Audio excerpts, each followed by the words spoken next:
Hi மக்களே, welcome to Amsa express. மக்களே, இன்னைக்கு சண்டே ஸ்பெஷல் நம்ம என்ன பண்ண போகிறோன்றது பார்க்கலாம் மக்களே, வாங்க. மக்களே, இன்னைக்கு வந்து சண்டே ஸ்பெஷல் என்னென்னா, நான் இன்னைக்கு பிரியாணி செய்ய போகிறேன். வாங்க மக்களே, பார்க்கலாம் அதுக்கு என்னென்ன பொருள் சேர்க்குறேன்னு பார்க்கலாம். இல்லை, பிரியாணிக்கு வந்து எண்ணெய் ஊற்றிக்கலாம்.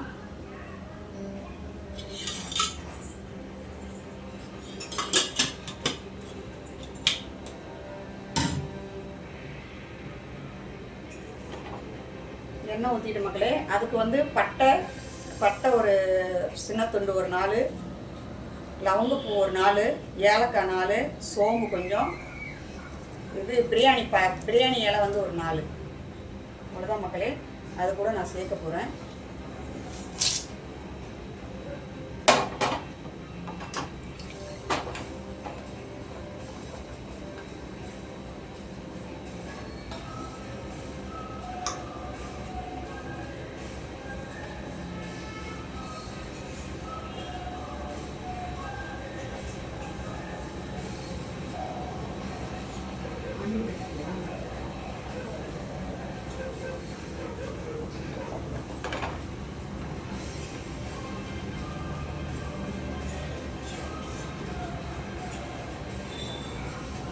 மக்களே, இன்றைக்கும் உங்கள் வீட்டில் எல்லாம் என்ன சண்டே என்ன ஸ்பெஷல் மறக்காமல் சொல்லுங்கள். உங்கள் வீட்டில் என்ன ஸ்பெஷல் இன்னைக்கு சண்டே அப்படின்ட்டு.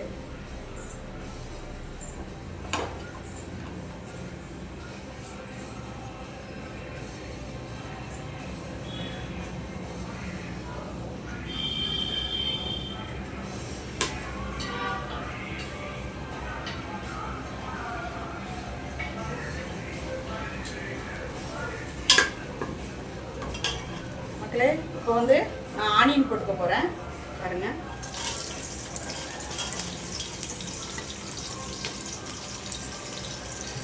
ஆனியன், அது கூட பச்சை மிளகாய் ஒரு 4 சேர்க்க போகிறேன்.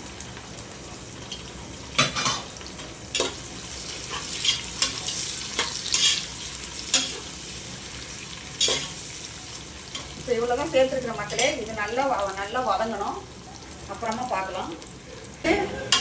வெங்காயம், பச்சை மிளகாய், பட்டை, லவங்கம், ஏலக்காய், சோம்பு, அதுக்கு என்னென்ன தேவையான இன்க்ரீடியன்ட்லாம் சேர்த்து நல்லா வதங்கிடுச்சு பாருங்கள். வெங்காயமெல்லாம் நல்லா வதங்கிடுச்சு. இப்போ நான் வந்து இஞ்சி பேஸ்ட்டு சேர்த்த போகிறேன். இஞ்சி பேஸ்ட்டு நான் ஒரு சின்ன கப்பில் ஒரு கப்பு சேர்த்த போகிறேன். இஞ்சி பேஸ்ட்டு நம்ம எவ்வளோ சேர்த்தினாலுமே நல்லாயிருக்கும். இஞ்சி பேஸ்ட்டு நல்லா ஆனால் வதங்கிடுச்சுன்னா இஞ்சி பேஸ்ட்டு தான் சாப்பாடே நல்லா டேஸ்ட்டு கொடுக்கும். அதனால தான் இஞ்சி பேஸ்ட் நான் அதிகமாக சேர்க்குறேன். நீங்களும் சேர்த்துக்கோங்க.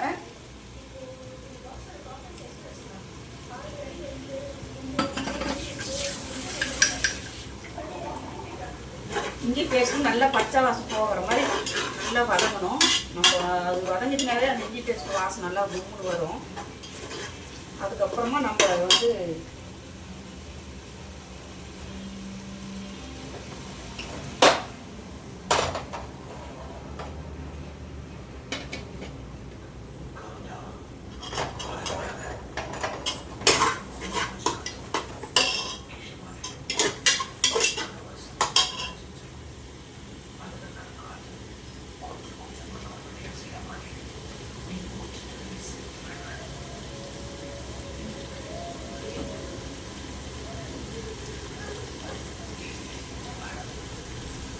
மக்களே, நம்ம இப்போ வந்து 65க்கு ரெடி பண்ணி வச்சுருக்கோம். இப்போ வந்து நான் 65 எண்ணெய் வந்து காஞ்சிருச்சு. அது நான் வந்து 65 போட போகிறேன். இன்றைக்கி நம்ம வீட்டில் 65யும் பிரியாணி ரெண்டுமே இன்றைக்கி வந்து லஞ்சுக்கு பாருங்கள். 65க்கு என்னென்ன மசாலா சேர்த்துருக்கிறேன்னா, தனி மிளகாத்தூள், தனியாத்தூள், அப்புறம் வந்து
மக்களே இஞ்சி பேஸ்டெல்லாம் நல்லா கரெக்டாக வணங்கிடுச்சு, வாசனமும் போயிடுச்சு, பச்சை வாசம் போயிடுச்சு.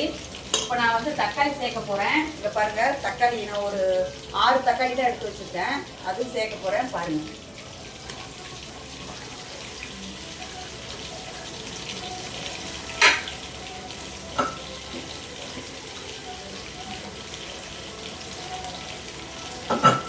அதுக்கு தேவையான அளவு உப்பு சேர்க்க போகிறேன்.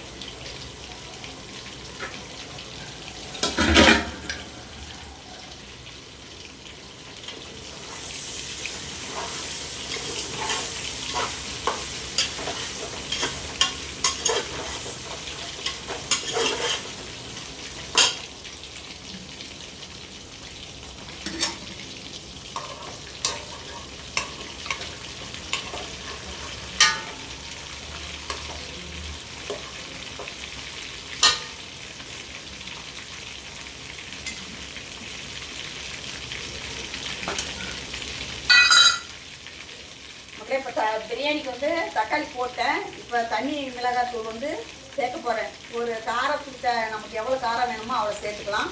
நான் வந்து ஒரு 1.5 ஸ்பூன் போடுறேன், ஏன்னா பச்சை மிளகாவும் நான் போட்டிருக்கேன். ஒரு 1.5 ஸ்பூன் மட்டும் நான் போடுறேன். நீங்கள் எவ்வளோ வேணுமோ சேர்த்துக்கோங்க காரத்துக்கு.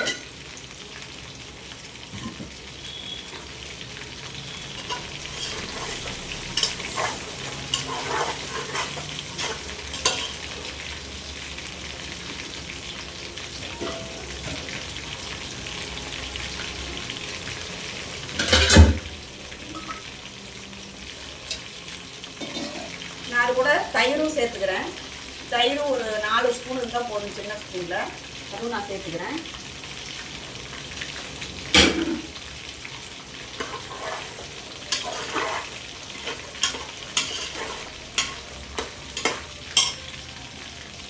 நான் அது கூட மல்லியும் புதினாவும் 2 க்ளீன் பண்ணி வச்சுருக்கேன். அதுவும் இப்போ கொஞ்சம் கொஞ்சம் நம்ம சேர்த்துக்கலாம்.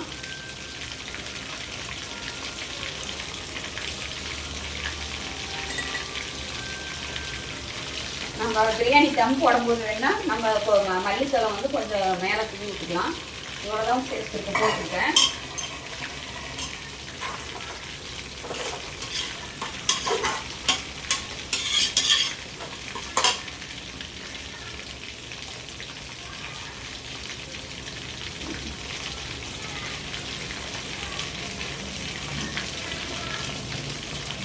அவ்வளோ மக்களே, கொஞ்சம் தண்ணி நம்ம சேர்த்துக்கலாம், ஏன்னா இப்போ வந்து தக்காளி நல்லா வதங்கணும், அதனால் தண்ணி சேர்த்துக்கலாம்.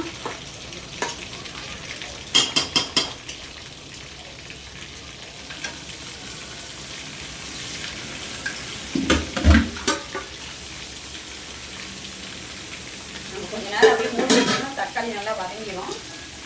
அப்புறமா அதை பார்க்கலாம். இப்போ வந்து 65 பார்க்கலாம்.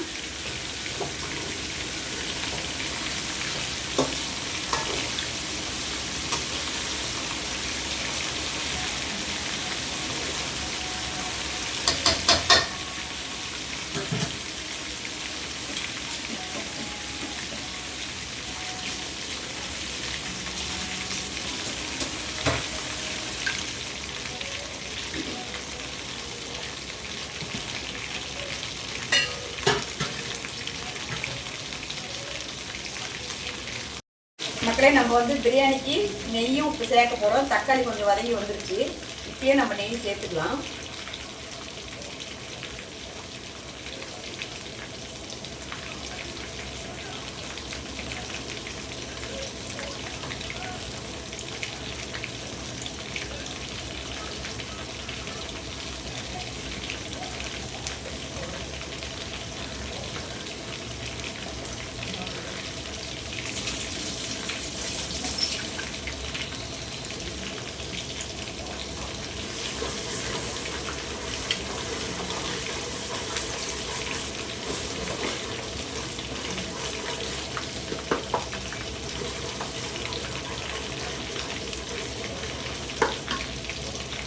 இப்போ நல்லா தக்காளி நல்லா வதங்கிடுச்சு.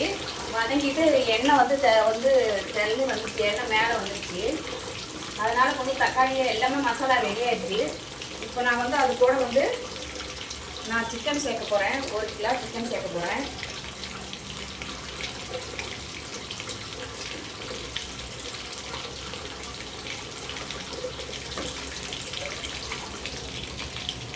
கணக்கில் நான் வந்து இந்த டப்பாவில் தான் நான் வந்து 1.5 டப்பா நான் சேர்த்துருக்கிறேன் அரிசி. அதுக்கு 1.5 டப்பாவுக்கு வந்து என்ன ஒரு 1 கிலோ அரிசிக்கு 1.25 கிலோ அரிசி வரும். இப்போ நான் வந்து அதுக்கு வந்து 1 கிலோ சிக்கன் எடுத்துருக்கேன்.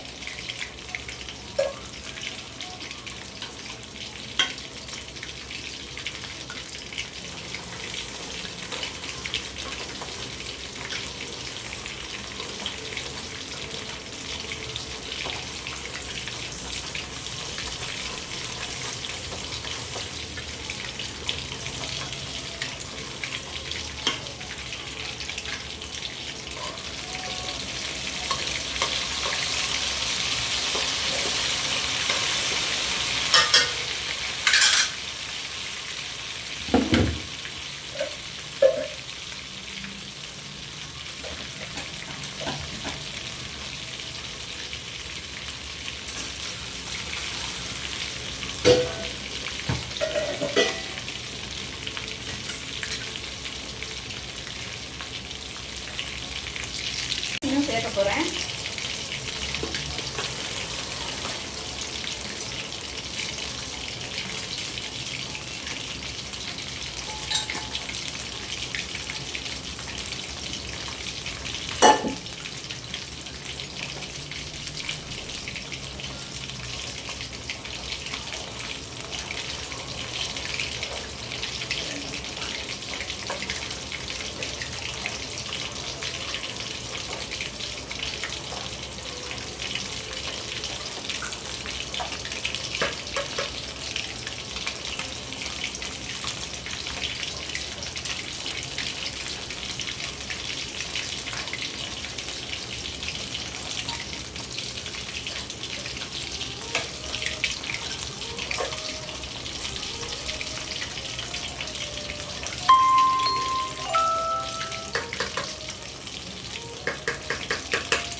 அதுக்கூடயே வந்து மல்லி கொஞ்சம் வச்சுருந்தேன்ல, இப்போ வந்து நான் தம் போட போகிறேன், விசில் போட போகிறேன்.